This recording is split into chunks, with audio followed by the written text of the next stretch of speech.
The broadcast is now starting. All attendees are in listen-only mode.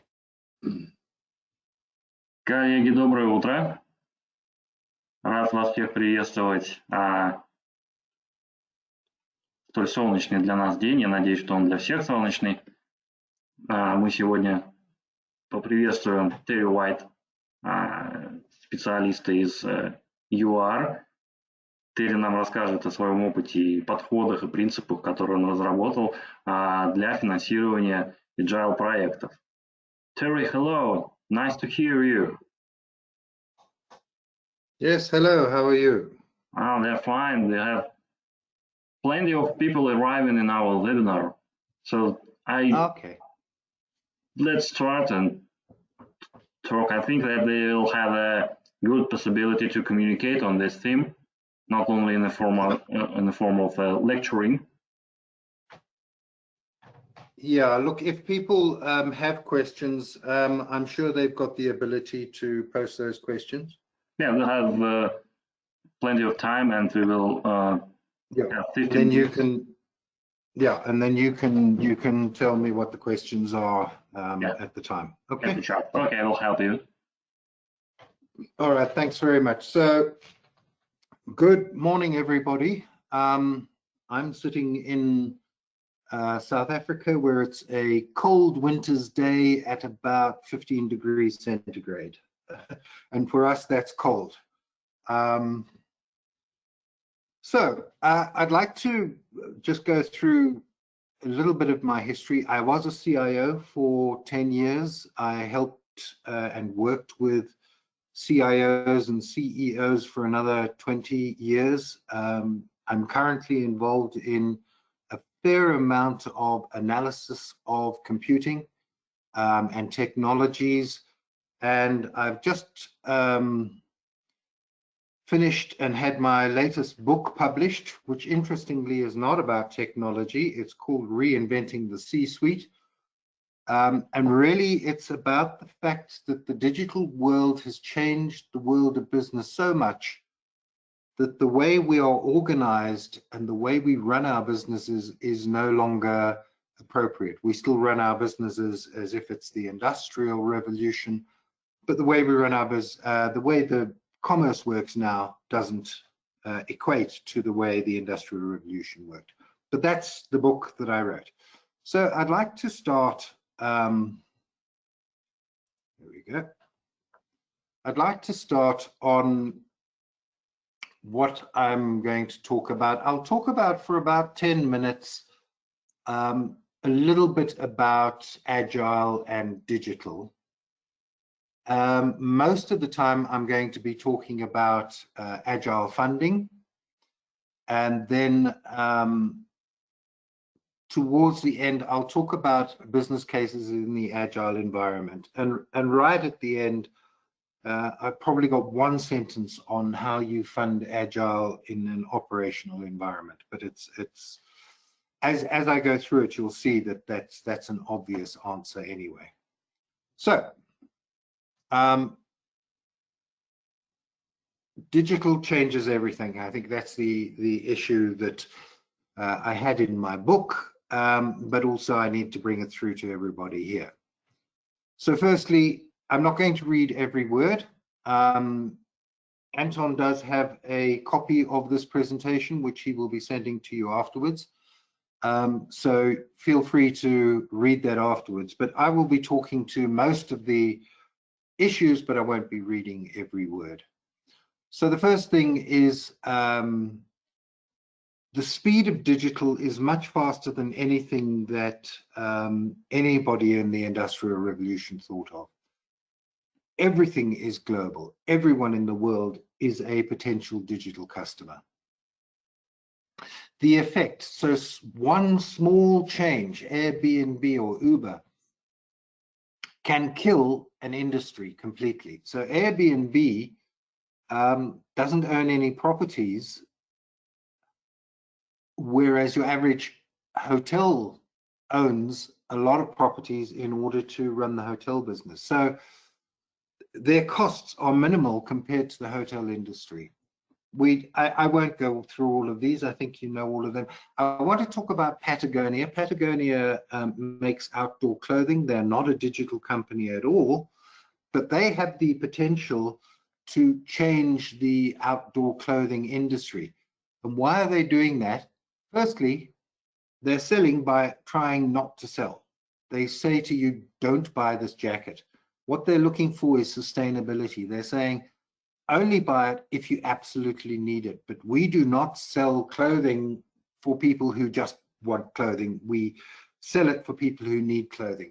Now that attitude is the thing that interests me, because it has the potential to change the clothing industry and many other industries.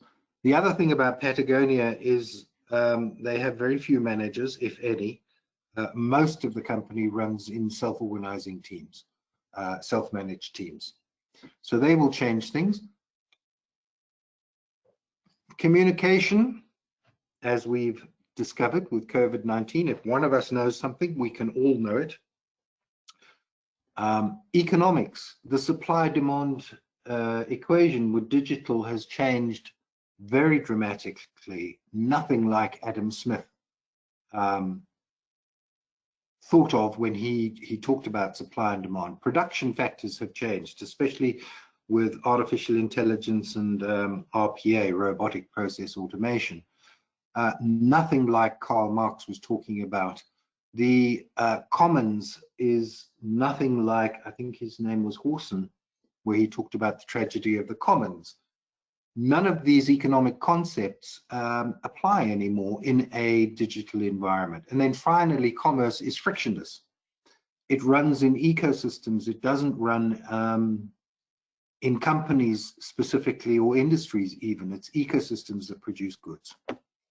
But that means that the business environment has changed. So business cycles are much, much shorter. Technology cycles are very short, but they also tend to be exponential. This is Moore's law. The capacity of any technology doubles while its price halves.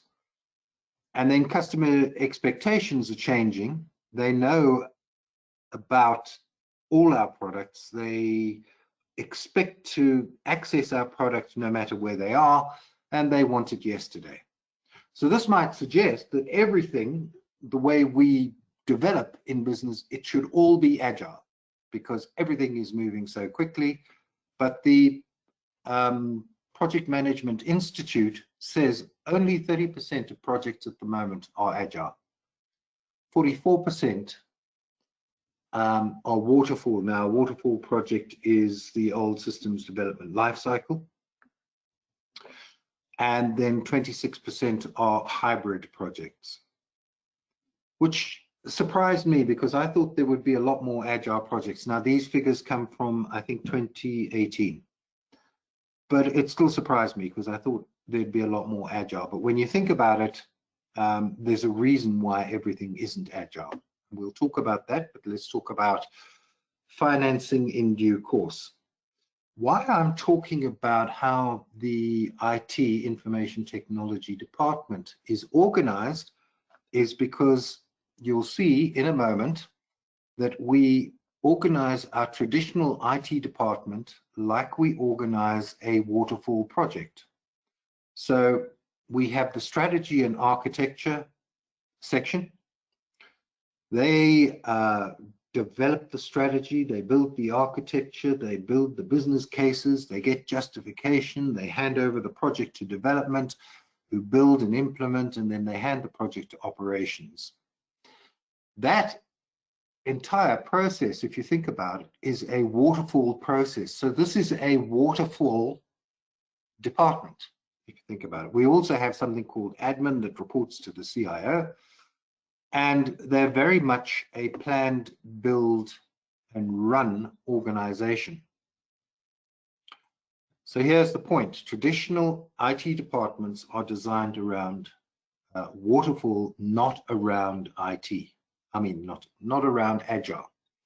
Now let me talk about, you'll notice I'm not saying the IT department anymore. I'm talking about a digital services department. Might even call it the digital business services department. Why? Because information has changed. We are no longer dealing with information and technology solely. The whole concept of information has changed with artificial intelligence, with data lakes, with business analysis, data and analytics. All of that has changed from the concept in the 90s of information. And technology has changed. We can't tell what technology is anymore with the fourth industrial revolution, because some technology may be digital, some may be wearable, etc. IoT. Where is technology? So I contend that we shouldn't be calling ourselves the IT department anymore. We should call ourselves digital services, possibly.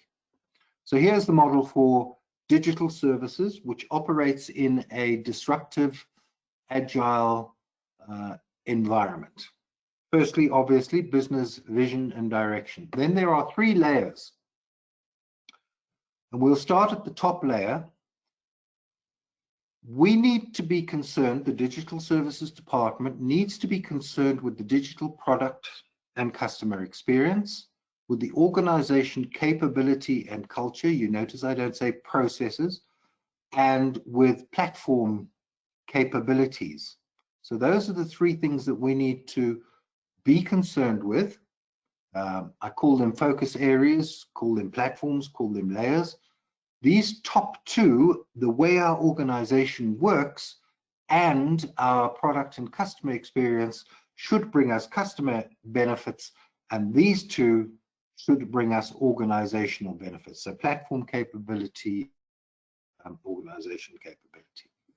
Now, if we're looking for a process in here, the waterfall, we're not seeing it. I'll come back to that in a moment. So what do we do in this area? And I keep changing these because this changes as time goes on.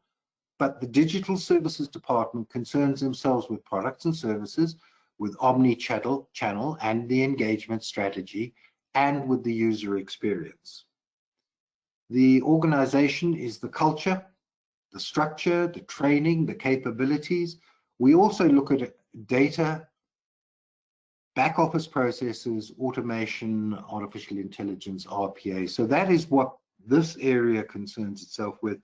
And then the platform, flexible platform, cloud, cybersecurity, capabilities and capacity management, and Agile and DevOps, I put in there because this is a disruptive environment that we're working within.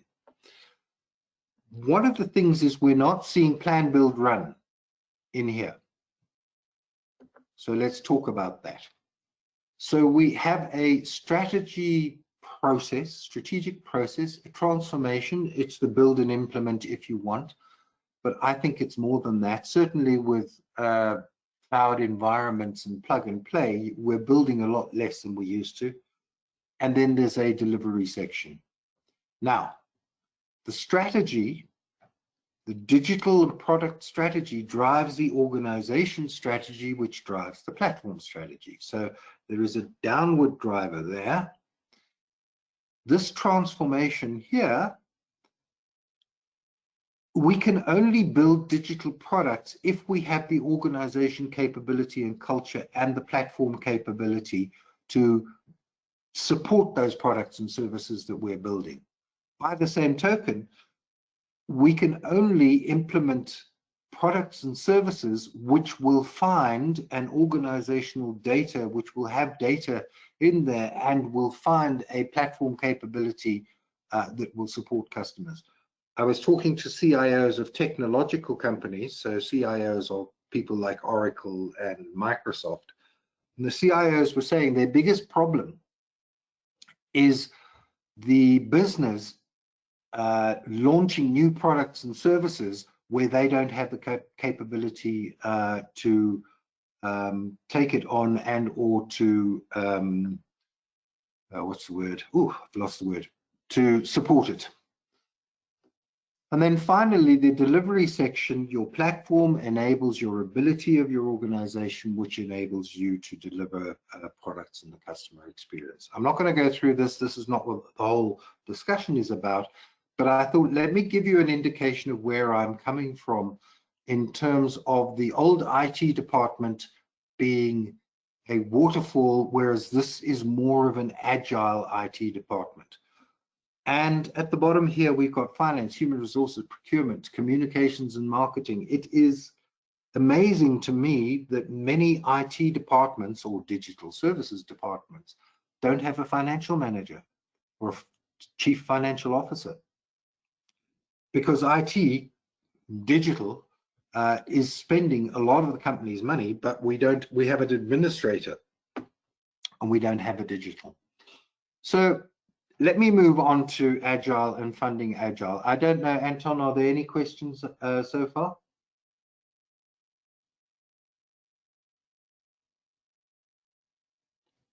No, not any questions. We don't have any questions.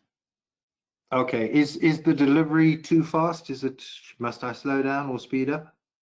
Well, I think that's good. The speed is good. Okay, here we go. There we go. Funding Agile. I do like this, the curtains. It's a toy that I play with. So I'm not going to go through the pros and cons of Agile versus Waterfall. I trust everybody who's attending this webinar does understand this, but I did put this in here so that for your pack that you will get afterwards, you will have this available. There's two things I do want to talk about. One of the problems with Waterfall is that it can take between 5 and 20 times as much to fix a problem in a Waterfall project once you've implemented, because your requirement was incorrect. So when we're talking about Waterfall as an expensive process, it's not just the process itself, it's the fixing all the incorrect requirements 18 months later. That is one of the big expensive elements of the Waterfall environment. I can talk about that for a long time, but we're not going to. In here, there is a tendency, there's a high skill dependent. In other words, the teams have to be skilled. In Agile specifically, your average Agile team is a cross-functional team. So there's somebody from the business and from the technology or the digital services department. And here's the issue. Financing Agile is tricky, which is why you're all attending this webinar. So let's talk about financing Agile, because accountants think in waterfalls. They're conservative, necessarily, accountants should be. We don't want a wild and unconservative accountant. And their approach is waterfall in nature. Why? Because budgets are annual, projects are annual, audits are annual. They all fit together really well, the whole waterfall project concept with the financing process. In waterfall developments, assumptions are made before the project starts. It's called the business case. I will go through an Agile business case at the end. Here's the issue. These assumptions are held to be true for the life of the project, and that's the problem. Because when you put in, and I'm talking financially, when you put in, I've done some work on this, when you put in your business case, normally you have identified probably only 60% of the possible benefits that you can achieve. Why? Because until you start building and until you get in depth, you don't identify more benefits as you move along. But unfortunately, because the business case had just those business benefits in there, you can't change the benefits and you can't change the costs. So the benefits are made, and here's the thing, they're only tested after the project is implemented. So if I say we need to spend 1.2 million and we will get within 6 months of implementing, we will get 3 million. We can only test that in 18 months, 2 years' time. So it makes it easy for me to make those promises, because who knows, I might have moved to another job by then. So those are some of the issues. And this is a personal thing, very, very few organizations test the benefits. So very few, and you need to check yourselves, do you have a benefits realization program? Because if you don't, all you give accountants are costs. You don't give them benefits. And unfortunately, if you do, when you give the accountants benefits, they say, yeah, whatever. They are so focused on costs, they really don't care that much about benefits. Now, here's the bad news. A project is deemed successful if it comes in on time, cost, and within scope. A project is not deemed successful if it achieves its benefits. Now, that is the weirdest thing for me. So we're measuring the easy things that we can measure: cost, time, and scope. We are not measuring whether the project actually helped the organization.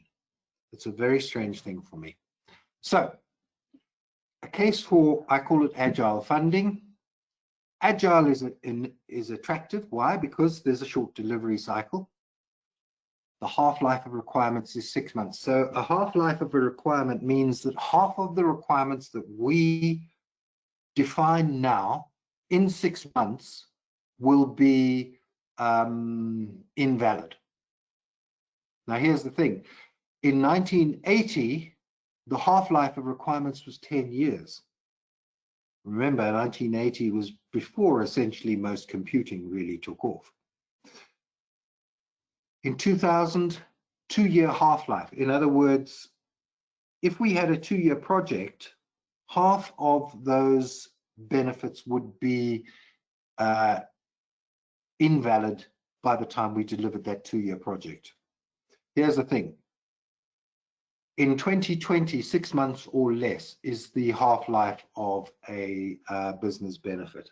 With COVID-19, I think it's gotten even shorter. But the issue is, if you have an 18-month project, then 12.5% of the benefits that you're defining now will still be valid when you deliver against that project. So one of the key purposes of Agile is to test assumptions and establish benefits as you go. A lot of what we do when we build a business case is we put together assumptions. We assume that, we assume that everybody is going to come to work at the end of the month. So we need to put in desktop computers on everybody's desk. Of course, along comes COVID-19 and nobody has come to work. So that assumption is invalid. Now, that is a dramatic example, but there are many, many other assumptions. We assume that in 18 months' time, people will want to place orders for coffee on their cell phones. It's an assumption. We haven't tested it. If we have a project that runs for 18 months, that's the only time we get to test it, is once the project is viable. So we want to test assumptions regularly. We can stop, pivot, which means change direction, or we can accelerate at any time. Accelerate means we can increase the scale, increase the scope, or increase the costs that we're putting into it. But how do we budget for Agile, especially if there's an annual budget and we're working on weekly and monthly cycles? How do we stop a budget? So say we've allocated, remember the project, people want to order coffee on their cell phones. How do we stop that before we produce? So we say, okay, this is going to take us 18 months to build. Let's put aside $1 million for it. How do we stop that if we find, no, this is not going to work? How do we pivot? How do we change direction? So it's not about ordering coffee anymore. We want them to be able to order sandwiches and coffee. How do we budget for that? Accelerate, postpone. How do we say, look, they're not ready for it yet. And also we need to wait for this piece of technology that will be released only in 6 months' time. How do we put that budget on in abeyance, postpone it until we're ready to go with it again? How do we switch? How do we say, no, let's move this application to our taxi application, ordering Uber Eats. I don't know if you guys are familiar with Uber Eats, but Uber Eats was pretty much an application that got moved into the Uber program. And or alternatively, how do we just stop right now and say, let's put the product out there? People are liking it. People are prepared to pay for it. Let's go. Let's not finish what we thought we'd do. Let's keep going. And how do we unbudget a project? As a CIO, I used to have a number of projects that would stop, and I would quietly hide that money and apply that money elsewhere, because I knew if I told the business that the project had stopped or it was not viable at the time, they would take that money away. How do you unbudget, and how do you apply its funding to something else? So those are some of the issues that we have to think about. What is Agile funding? Well, it takes, and this is my own work, I looked into how do you do Agile funding, and it takes a simplified element of something called real options evaluation, which was a capital investment tool. So in Agile funding, an option is the ability to make a decision in connection with a specific endeavor. We'll talk about options at great length just now, but it takes two decisions, two principles. It says, firstly, in Agile funding, we only seek funds for the next increment of work. So if it is a 2-week increment, we only seek funds for those 2 weeks.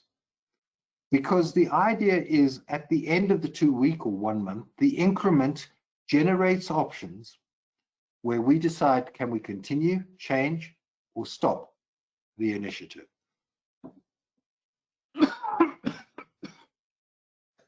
That was a cough. So the idea behind Agile funding is to generate options, to test assumptions. So we assume that people want to be able to order coffee on their cell phones. Let's, oops, gone the wrong way, test the assumption. And do we continue? Do we change, or do we stop once the initiatives? I'll go through the Agile funding process in a few slides' time. Agile funding is indicated for Agile projects, obviously, or modular, or minimum viable products.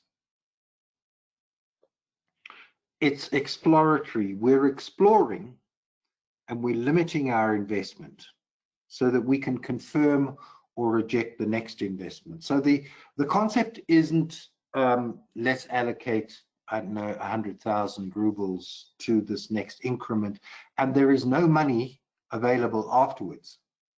The concept is we'll allocate 100,000, and if we confirm the next investment should go ahead, we'll allocate the next 100,000 for that part of the thing. So Agile funding does rely on a pool of funds that are allocated to Agile initiatives.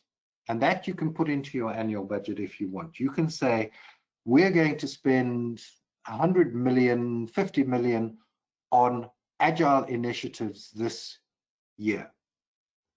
Once you've done that, you then move to the Agile funding method, where you start to say, of that 50 million, we need 100,000 to test this option or to test this assumption that we're putting forward. Test an assumption. So customers want to track orders on their smartphones, we want to test that assumption. Or customers want to order coffee on their phones before they get to the coffee shop, we want to test that. So the first assumption that you might test is not whether customers want to order coffee on their smartphones. It might be if a customer orders coffee on a smartphone, we don't worry about that functionality yet, but if the customer orders it, will the coffee shop have the order ready by the time they arrive? So you go and test that assumption. You then say, we have found that it takes 5 minutes to prepare a cup of coffee. We now need to test the assumption that customers will order their coffee 5 minutes ahead of time. So you go through the whole testing of assumptions process. You don't test the end assumption initially. The option is taken. Do we continue, stop? Do we delay? Do we accelerate? This option of sequencing means, do we plug this onto another project? So in other words, do we put it into another project? So do we put this into, I don't know, Uber Eats? And then do we monetize? Investment is less limited to testing, and it reduces the final exposure and increases governance. Now, I can't see an accountant, or in fact a CEO, that says, yeah, we will allocate 50 million to Agile projects with the knowledge that every 2 weeks or every month, every bit of expenditure is audited and tested, and the decision to stop or carry on is taken every 2 weeks to 1 month. I can't see an accountant saying that is bad practice. I think they will be very pleased with the idea. So let's just talk about the difference between waterfall and agile funding. Firstly, this amazes me. There's we go ahead or we don't go ahead based on the business case, and the decision is final. So if we decide not to go ahead with something in a month's time, if new information comes to us, for us to go back to the funding committee and say, no, new information's come up, they'll turn around and say, well, you should have thought of that a long time ago. It's really uncomfortable for me that in waterfall projects, you get this off-on button during the business case presentation. This one here is, we think that customers will want to order coffee on their cell phones. Can we test it? The kind of decision that comes out of that is, yeah, let's look. We've talked about this, allocate the budget up front or budget for the next increment. The budget is based on the business case. Your budget is based on proof of value. So for instance, if you say, we have proven that customers do want this, this facility, ordering coffee online on their cell phones, we've proven it, your next budget increment is a lot more assured than based on a business case that we made a year ago that we need to develop this product.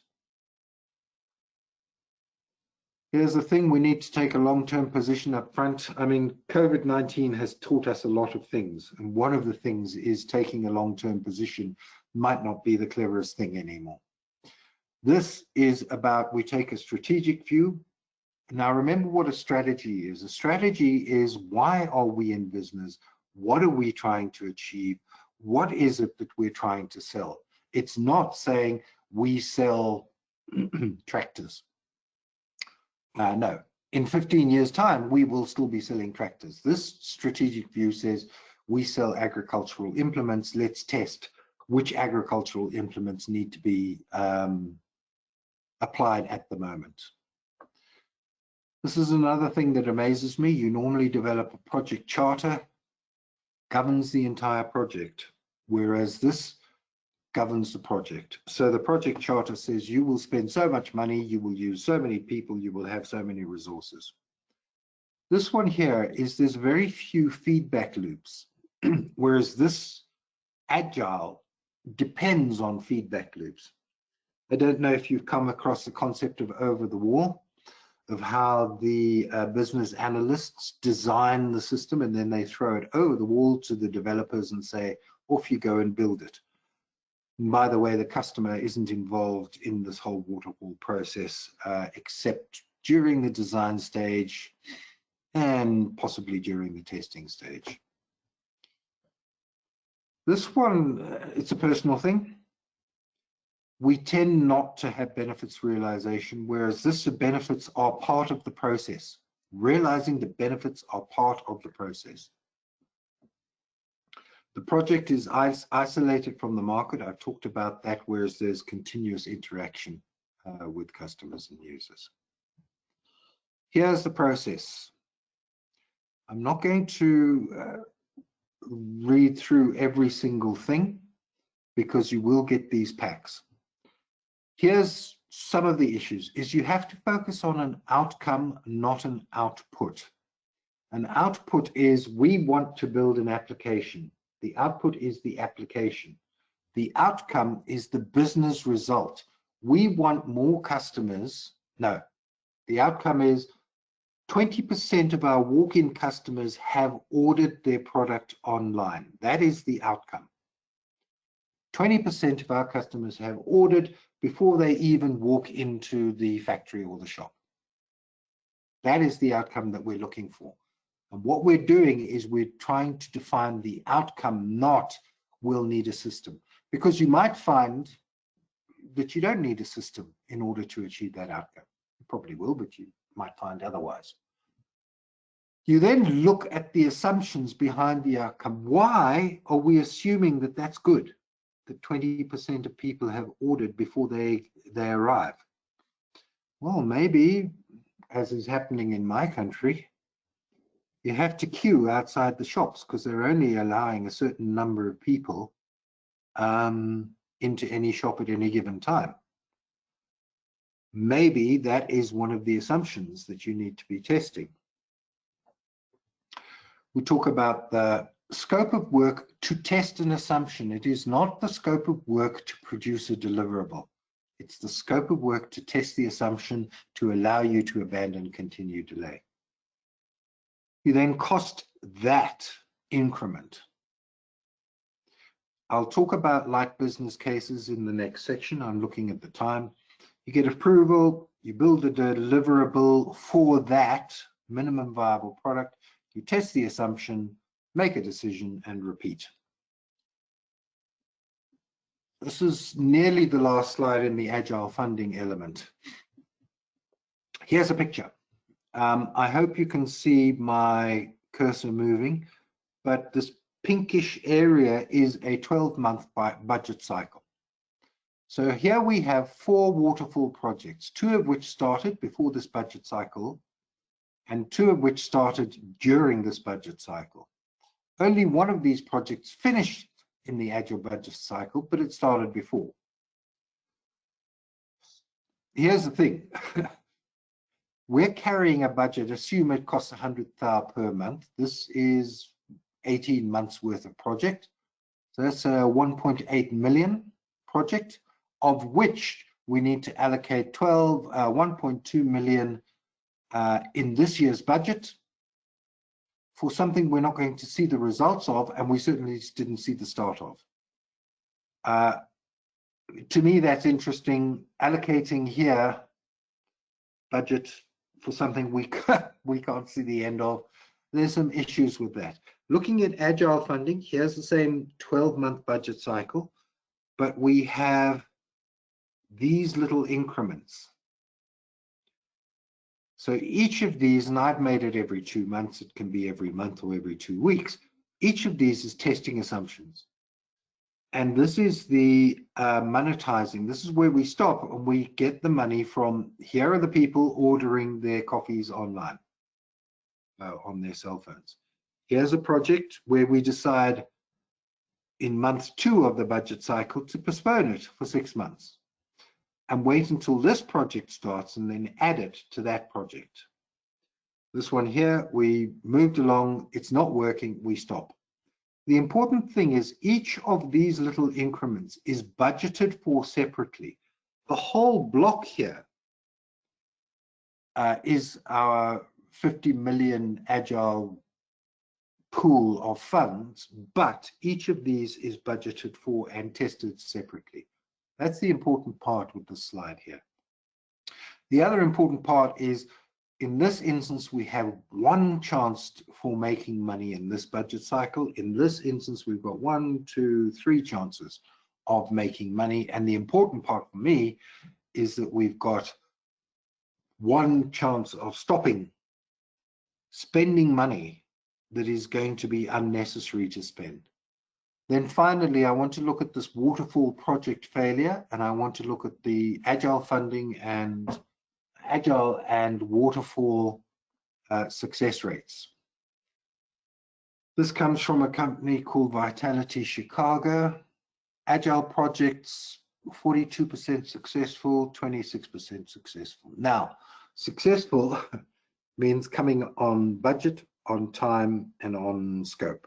That is the standard definition of project success. These challenged projects are really where one of those, time, budget, and scope, were exceeded.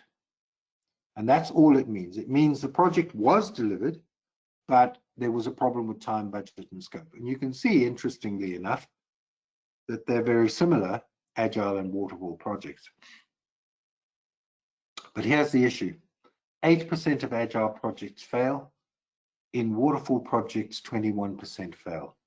That in itself is not, it's quite dramatic, but it's not the issue. The issue is those 20% of waterfall projects have failed had, if they each ran for 18 months, had 18 months of expenditure against those failures. These Agile projects, if they run for average 3 months, 6 months, that means you are constraining the amount of money you're pumping into something that will fail. That's an important point to make. And then finally here, I found this interesting in that large projects, Agile projects, double the projects succeed in Agile than they do with waterfall projects. But I found it very interesting that when you get to small projects, the success rates are fairly similar for Agile and for waterfall. And I wonder why. And the answer is because small projects, even if they're waterfall projects, are behaving like Agile projects. You're testing things a lot more often and you're checking things a lot more often. So when do we use Agile funding? I'm looking at the time. We use it when uncertainty is high, flexibility is important, and change of direction is probable. Now, most business circumstances, I'm not going to go through any of these. You can read through them. An important part here is the ability to fail gracefully. There is a bank in my country that has spent 20 billion, that's 100 billion rubles, billion, on a SAP implementation. And all they've succeeded so far is implementing the pilot project.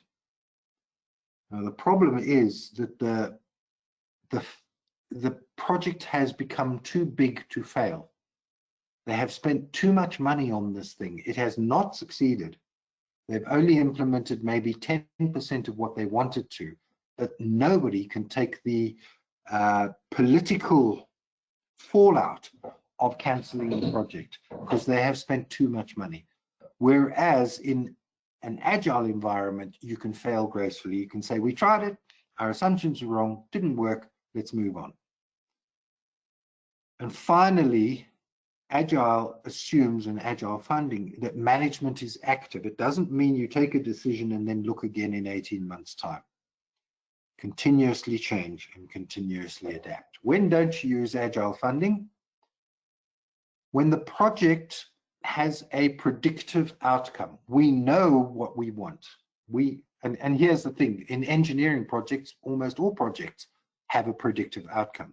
We know we need this bridge. We know we need this building. So they have a predictive outcome. SAP upgrade. We know that we need to upgrade SAP to the next level. We know this. So there's a lot of IT projects that have predictive outcomes, and frankly, they should be used. They should be implemented as waterfall projects. Half-life of the project is twice as long as the project. In other words, we know what benefits we're aiming for, and they will stay constant. We know what the world will look like in 2 years' time or 18 months' time when we finally deliver. Or there's a long-term build and implementation. It's the same thing. You can't build half a bridge. You have to build the whole bridge. You cannot cross a chasm or a gorge in 2 steps. And then there are some organizational issues when you shouldn't be using Agile or Agile funding. If the organization is inflexible, if the managers are not responsive, if the governance is bureaucratic, and if the culture dislikes change. And I know a lot of cultures that absolutely hate change. There's a chap called John Hagel who talks about the antibodies inside an organization, and they will act to stop all sorts of changes. And that's a big thing. So let me talk about Agile business case. This is Latin. It means we should do well, not a lot. How well are we doing something, not how much of something are we doing? So the status of business cases. They're often used to justify a project, and the thing that amazes me, we never refer to them again.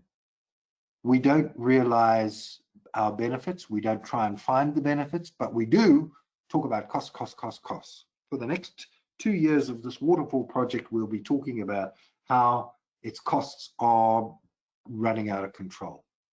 We won't talk about how the benefits have trebled since we put the business case together. Most business cases are approved on financial, return on investment, and sometimes on risk, sometimes on strategy. Many IT initiatives don't have a positive return on investment. Infrastructure projects, implementing SAP or putting in compliance with legislation, disaster recovery, software patching, maintenance, upgrades. There's one thing that doesn't have an ROI, our response to COVID-19. And then finally, Agile increments in themselves do not have a return on investment. It's very difficult to then put together a business case for an Agile project because there is no specific ROI associated with it. So the purpose of a business case, all business cases, is to make informed investment decisions by understanding the costs, the benefits, risks, and timescales. Sounds reasonable. The same is true of Agile projects as well. So what is an Agile business case? Firstly, it shouldn't take 3 weeks to prepare an Agile business case. It's only aimed at the next element. It uses real options evaluation, which is about funding the next increment. And it must, in itself, the business case should be Agile. So synonyms like words for Agile are, it must be nimble, it must be elegant, it must be graceful, and it must be manageable. So it should be simple, but enough to take an informed decision. That is what an Agile business case is. Let me give you the final thing here. Cost benefits are important, but we should also look at real options. How do we invest for the next element only? We should understand why we want to do this. In other words, the strategic reasons. It should take a wider view of benefits. At the moment, a lot of companies just look at financial benefits. And non-financial, you know, they sort of shake their head and say, yeah, whatever. I've written several papers on IT value. We don't have time to go through it, but we'll touch on some of that. But IT value is, to a large degree, not financial. And it should include what I call paths of action. In other words, once we put this, especially for infrastructure projects, once we put this network upgrade in place, we will be able to do X, Y, and Z. I once cost justified a network upgrade of $500 million entirely on paths of action. It had no return on investment. But when we looked at what they would be able to do, and importantly not be able to do, if they didn't implement the network, they found out that the company would fail and they wouldn't be able to implement all of their 22 of their 29 strategic initiatives would fail if they didn't have an adequate network in place. So paths of action are important. So here's the template. You'll have it on the slides get sent out. What are we doing? It's one page, firstly. So what's the problem?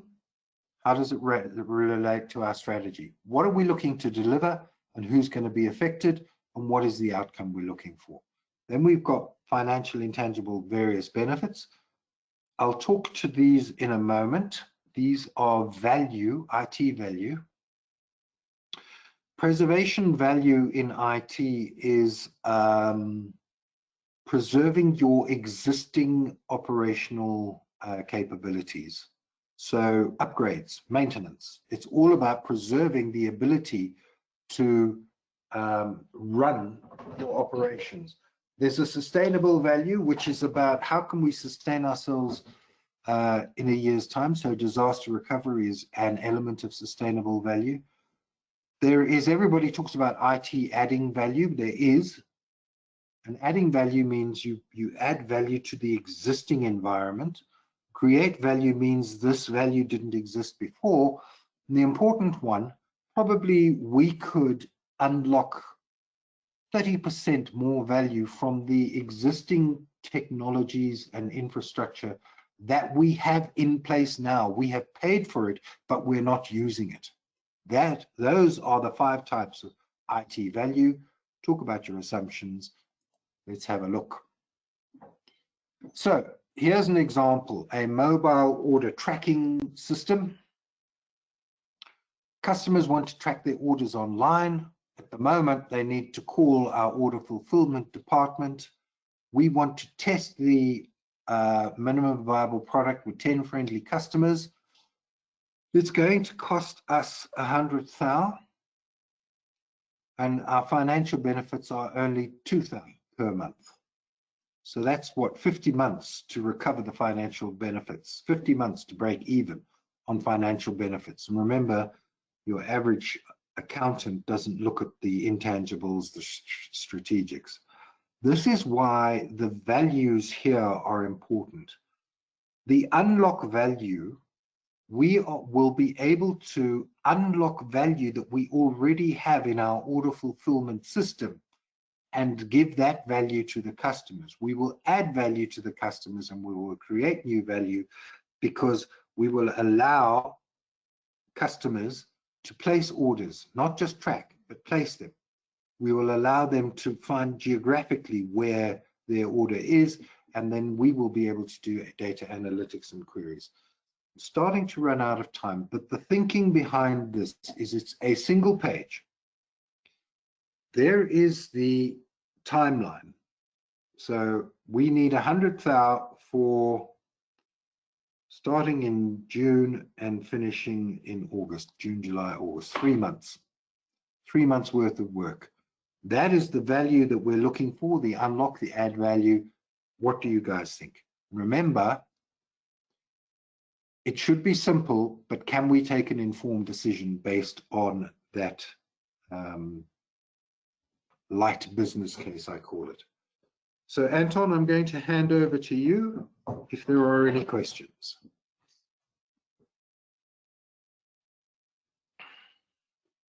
So if anybody has any questions, please write in the chat, or maybe you could be unmuted and ask it in a voice. And I will start maybe with my question. So Sure. if we don't need to freeze the entire potential amount of money in the case of Agile project, how we could guarantee that we will get funding in the next stages? Okay, let me see if I understand. Just repeat. So how do they get funding for the next stages? In Agile, yeah, how we could guarantee that there are enough money to spend? Okay, so the way I've seen it work is that some companies put together a fund. They say we have, and normally it's based on the number of people. We have 15 people, each earning, I don't know, $1 million a year. So that's 15 million. We want to allocate, so 15 people working on Agile work. So we will allocate, I don't know, 20 million to Agile work for the next year. But what that work is, we haven't decided at this stage. And that is where you build your, as I say, that little business case takes 2 hours, 3 hours to put together. You build those business cases, you go and you say, we need 100,000, this is what we're aiming to get. So that money comes out of that annual budget of 20 million. Normally it's based on the number of people working.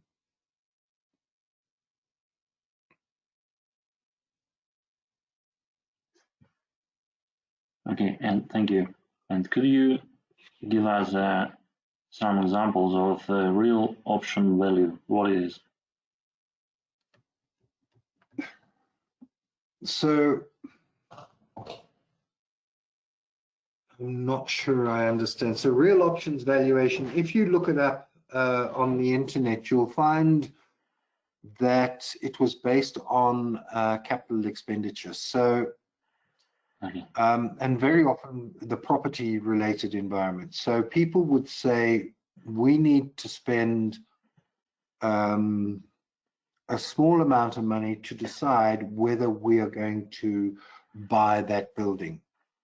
Okay. Whether we're going to take the option on buying the building. So that's where it started, and it was, and also it was based on markets. So we need to spend a certain amount of money to see whether those shares are valuable or not, and then we'll take the option on buying those shares or not. I understand. Thank you. In our sense, it's about just spending enough money so that your next option becomes clear. Okay, thank you. What is the practice of paying for such short stages throughout the year? Evgeny Volanchuk is asking us. So the process of paying for such short stages throughout the year. How do you pay? Yeah. What's the practice to pay? Yeah. I'm not sure I understand the question. The way I've seen it before is normally an amount is budgeted, and that is put into an Agile general ledger account every month or whatever. And I say, remember, management has to be active. So every month or two on each Agile initiative, there will be you saw that business case, there will be a revised business case saying, we tested that option, it worked really well. In fact, it looks like we have to proceed. Can we have another 100,000 and move on from that? This also, one of the areas that concerns me is DevOps, because Agile fits in the DevOps space. So how do you fund DevOps? And I've looked into that, and that works very much the same sort of way. You fund DevOps by having a pool of funds that is available even though you don't know what specific work is going to be done. And I think that's the big the big thing, I think, for everybody who's listening is to make money available, even though you don't know what you're going to do with it, is the hardest part for any accountant. And that's what we have to get through. So thank you.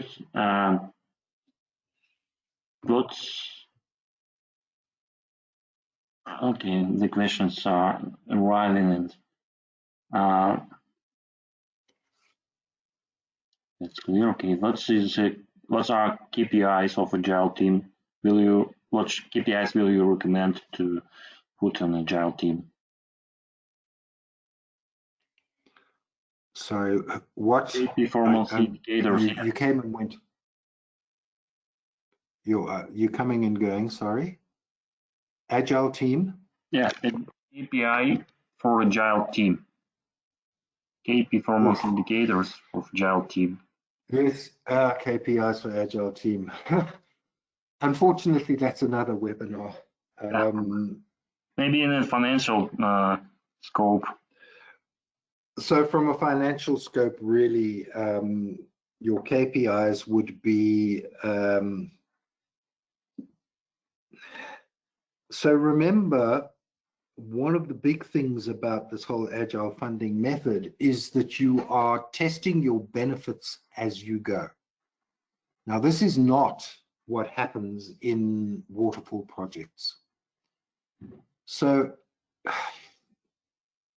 your KPIs for a waterfall project are, did it come in on time, on budget, and according to and within scope?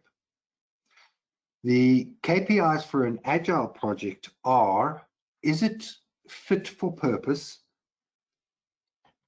Are we achieving the benefits? Are we testing our assumptions, and are we not wasting money by rushing down, not testing an assumption? So let's assume that everybody is going to want to buy their coffee from their cell phones online while walking to work.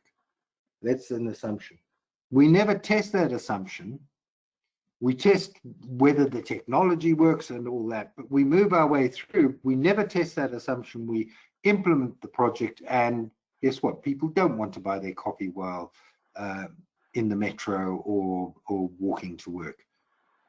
Those are some of the KPIs that you want to do. Are we testing the right assumptions? Are we wasting money? Are we monetizing? Are we achieving benefits? So scope can't be an issue, because remember, Agile is about having a long backlog. So scope can't be the issue. Cost can't be the issue, because if you're getting the benefits, the costs are almost immaterial. That project that I talked about, that network project, 500 million, $500 million that they wanted to spend on this network project, there was no return on investment whatsoever. But they believed that they would get benefits to the tune of 2 billion just by implementing all the other strategies. So the direct link between Agile cost and benefit is there, but very often it's based on the paths of action that get opened up. So KPIs would be quite different financially. It would be about testing assumptions, it'd be about not wasting money, and it'd be about benefits and monetization. Okay, next question from Roman Zhurodov. On average, how long does it take to review and approve an Agile business case? And how often, on average again, it should be done? So in theory, you should do it every increment. Now remember, I said an Agile business case shouldn't take more than an hour or two to complete. So if you're doing it every 2 weeks, and it shouldn't take more than 15 minutes, you can do it in one of your Scrum meetings. It shouldn't take more than 15 minutes to approve. You just need to get the right people there. So that's what we're aiming for here, is we've got to get out of the mindset that a business case is a big thing and there has to be a big committee meeting to run with it. this is more the big business case that is made is for the fund of 50 million for agile projects in the next year. Now that'll be the big business case. That'll take some time to justify. But the little business cases, the justifications associated with each increment, those should take less than an hour to prepare and less than 15 minutes to approve.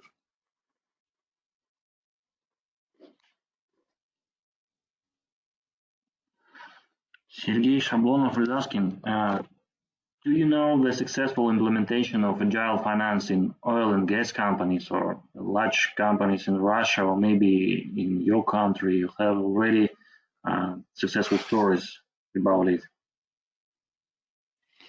No. And the reason I say no is I published this. I can look into it, but I published this. I do some work for a company called Ovum, which is, it's like Gartner, and they produce reports and do analysis of the industry. And I produced this Agile Funding report in 2018. I don't know how many of our subscribers have implemented the process, and I haven't had any feedback yet. So yeah, at this stage, I think it makes good business sense if you're using Agile to think differently about how you fund it. I'm offering a way to think differently, but I cannot give you case studies of people who've done it at the moment. So this is the future, maybe, yeah? Pardon? This is the future, or case of the future. Well, we hope so. Have both of modes, Yeah, we hope so. An Agile project, and so on. You might want to see me. Yeah, really. So now we don't have any more questions. Okay, that's fine. Itself. Okay, thank you for your time, Terry. Thank you for your presentation. That was very interesting. Yeah, well. So you are. Well, thanks very much. In Johannesburg, as I understand, yeah? I'm in Johannesburg. My email address is on the presentation that you'll be sending out. So if people do want to contact me, feel free. They can do so. And also they can read my book, my latest book. There's a bit of advertising here, but given that I'm doing this for free, I think I deserve to be advertising. So there's my book, Reinventing the C-Suite. I initially wrote the book because I wanted to help executives cope with the digital world, but I found out, guess what? That's not the issue. The issue is the digital world has changed so much that we need to change just about everything in the way we run our businesses. That's my sales pitch. Thank you. Great. Do you have only hard copies? Do you know if they can get it in Russia, or you have a digital copy? They have published digitally, yeah, and you can get it on Amazon, or you can go direct to the publisher, which is Routledge. Yeah. But it's available as an ebook, yes. So, and you have your web portal, terrygray.com, as I understand, yeah? Yeah, so I've got that website. It's still early. I'm building it, but I'm looking for people to subscribe. It's all free at the moment. And I'm writing blogs and putting things on there at the moment. And if you go to that website, you can buy the book from there. All it does is it puts you through to the publisher's website. Okay, thank you very much for your time. Thank you for your financing today. So I wish you good luck. Be healthy and wealthy. Good. Thank you very much. Thank you. Bye-bye. And thank you to all the people who attended. Bye-bye. Bye-bye.